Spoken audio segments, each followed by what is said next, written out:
Idioms, not idiots. Idioms. Have you heard of idioms before? Yeah. I'll give you a definition if you're not quite sure what an idiom is.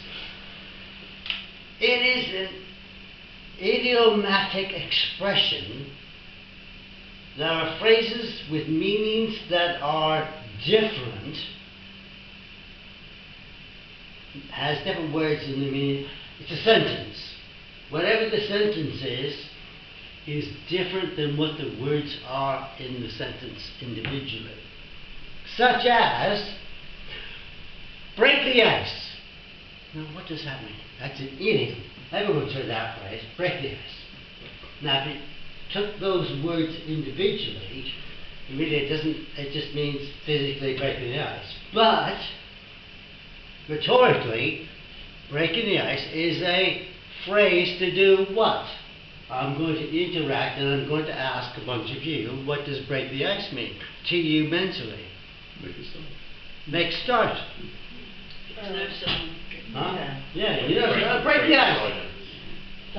Someone was asking for somebody to get up and talk. I broke the ice by putting my hand up. Oh my God.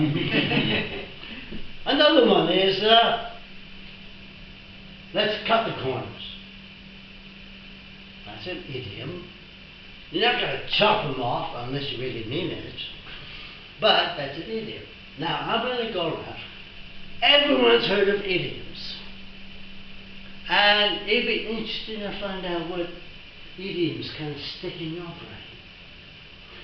But before we go there, I have a story about an idiom that relates to me. When I was getting married, I was flying in the Middle East, and my parents had never met my future wife, except for the day before the wedding. Not that I was scared to, well, maybe well. So, I was going to be there to meet my parents with my wife, but I got called on standby to do a trip. I'm going, Jesus, I could just get back to London in time for my wedding, but I won't be able to introduce my parents to my wife. So my wife had to meet my parents on her own. Now, my parents are from America. So at the hotel, she met them and took them out, and came back to the hotel, and my mom and dad were ready to go in the room. She walked in the room, and my wife, future wife, said to my parents, I'll knock you up in the morning. And my dad's jaw dropped and hit the floor. I'll knock you up in the morning. What does that mean to you? Yeah. I bet my dad was thinking, Jesus, why did he marry her? But anyway, that was an idiom. But, you know, it has a story to go with it. So I'm sure everyone has an idiom of some description. Any volunteers? Yes. Spoiling a ship for an apron of tar. Say that one again. What did you just say? Yeah. Yeah, don't spoil a ship for an apron of tar. So if you're going to do something, like do it properly, do it to the end. So like if you don't cut corners. Yeah, don't cut corners. Yeah. Yeah, because if you don't tar the bottom of the ship, then it's going to sink.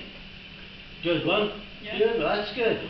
You know something? Also, idioms are also good for people who are learning a language, because if you try to learn a language, it's nice to know some.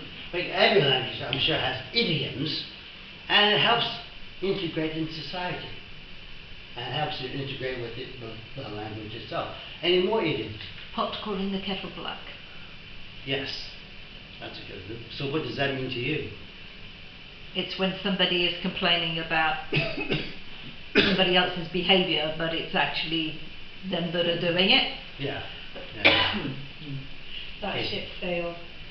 That ship sailed. That's yes. See, the sentence doesn't mean what is actually happening. So the idioms, I thought, because last week I thought idioms would be good. Yes. Don't wake the sleeping dog. Ooh, nice one. Yeah. What's the one about?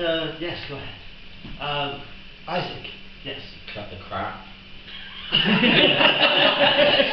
Yeah, that could be very literal too. Yeah, and, Paint the town red. yeah, that's a good one. Yeah, that's a good one. Oh, yes. Putting the cart before the horse. Oh, Oh, yeah. yes. Shutting Yeah, the gate after We all have them, so, Tail wagging the dog. which one? Tail wagging the dog. Yes, yes. What's the one about don't wake up a sleeping bear or the lion or whichever? Yeah. What was that one? Dog's lie. They're sleeping dogs lie, yeah. I mean, they're all kinds. And some of the idioms are very regional. Yeah. And what's another one you hardly ever hear? Oh, Yes. sorry, it's in relation to that. So there's a phrase where I come from, on the outskirts of Bristol, which is up and down like a western donkey. Yes. Yeah. Yeah. I did a degree in Warwickshire, and I would say the same, just not even think about it, and everyone would be like, what are you talking about? Yes. Don't have any reference there. Yeah, well, because my wife was from Bristol, and she said that once. I'm like, what on earth are you talking about? You know. Well, you can be a bit more derogatory and talk about it. Like a horse and drawers doing that. Fine, okay, I'll get that one. But, there's all kind but there are regional ones. And can you think of anything else? I actually had Duke's sister when I was at college, and she came home one day and said, I bought some cogs and pikelets, Oh, and rolls and crumpets. Yeah, But okay. cogs and pikelets, I'm like, what? That's from up north. She was, yeah, tradition. But, it also adds flair and, other things to the language. It just makes it more interesting, that idioms.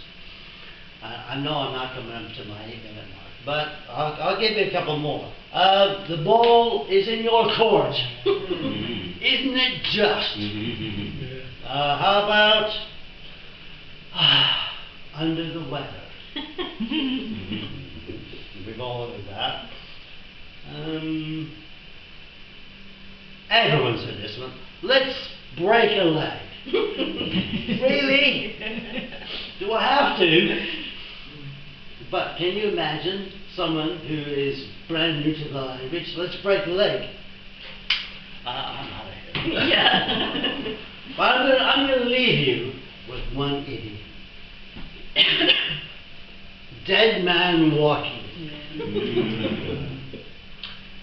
Now, I'll talk about that one the next meeting. Or will I?